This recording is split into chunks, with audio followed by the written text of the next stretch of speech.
Right now, as you are watching this video, you are likely holding a smartphone in your hand. Or maybe you are watching this on a laptop, or perhaps you drive an electric vehicle to work. We look at these devices and see the pinnacle of human innovation, clean technology, and the future. But hidden logic tells us to look deeper, past the shiny glass screens and the silent electric motors. If you open up that battery, you will find a material that is stained with the blood of the poorest people on Earth.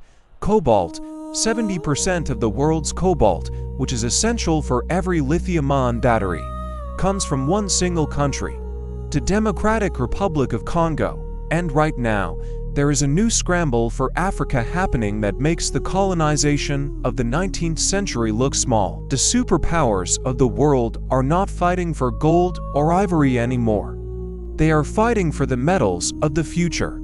In this episode, we are going to expose the dirty truth behind the so-called green energy revolution. We will analyze how China took control of the global supply chain while the West was sleeping. And we will look at the dark role of Russian mercenaries who are guarding the mines with AK-47s. To understand this crisis, we first have to understand the hypocrisy of the modern green movement. Governments in Europe and America are banning gasoline cars and forcing everyone to buy electric vehicles by 2035. They tell us this is to save the planet and reduce carbon emissions to stop climate change. But you cannot build millions of electric car batteries without digging up millions of tons of earth. And the place where that digging happens is the Congo, a place that has been cursed by its own wealth. In the southern Congo, there are massive industrial mines, mostly owned by Chinese state-supported companies. But there are also thousands of artisanal mines, which is a fancy word for digging holes with bare hands. Men, women, and children as young as 6 years old work in toxic pits for less than $2 a day. They dig the cobalt that ends up in the supply chains of the biggest tech and car companies in the world.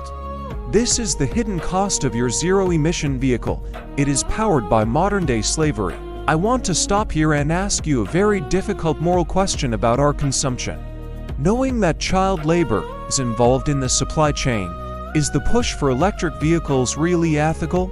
Or are we just transferring the pollution and suffering from our cities to the villages of Africa? This is a truth that makes people uncomfortable. But I want to hear your honest thoughts in the comments. That the story gets even more complicated when we look at the geopolitics of who controls the ground. For the last 20 years, while the United States was fighting wars in the Middle East for oil, China was quietly going into Africa and signing massive infrastructure deals known as resources for infrastructure. The deal is simple. China builds a parliament building, a stadium, or road for an African government. And in exchange, the African government gives China exclusive rights to mine copper and cobalt for 30 years. Today, Chinese companies control 15 of the 19 largest cobalt mines in the Democratic Republic of Congo. They control the refining, the processing, and the battery manufacturing factories back in mainland China. The West has woken up too late and realized that they are completely dependent on China for their green transition. If Beijing decides to stop exporting processed cobalt tomorrow, the entire Western auto industry would collapse instantly. But China is not the only foreign power that is carving up the African continent for influence. Russia is playing a different game, not with money and bridges, but with guns and security.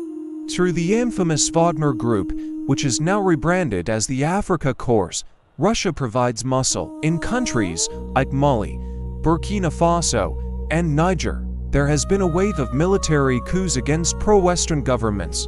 When these military juntas take power, they kick out the French and American troops and invite the Russians. The Wagner mercenaries protect the new dictators and guard the gold and diamond mines from rebels. In exchange, Russia gets access to valuable resources and a strategic foothold to challenge NATO's southern flank. This is why we see Russian flags being waved in the streets of African capitals during these coups. The people are tired of Western promises that never brought wealth, so they are turning to the East. So, Where does this leave the African people in this clash of titans? They are sitting on the most valuable real estate on the planet for the 21st century economy. Africa holds 30% of the world's mineral reserves, including the things we need for AI, space, and energy. But history is repeating itself. The resources are leaving the continent, and the wealth is staying in foreign banks. However, a new generation of African leaders is rising who understand the value of what they have. They are starting to demand that the processing factories be built in Africa, not just the extraction pits. They want to sell batteries, not just dirt, and this change could reshape the global economy. But there is another resource in Africa and the Middle East that is becoming even more scarce than cobalt. It is a resource that you cannot live without for more than 3 days, and nations are ready to kill for it.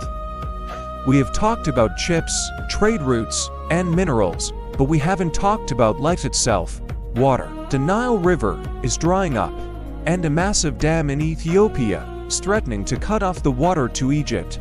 In our next video, we are going to look at the first potential water war of the 21st century. We will analyze the Grand Ethiopian Renaissance Dam and why Egypt has threatened to bomb it. See you in the Water Wars video.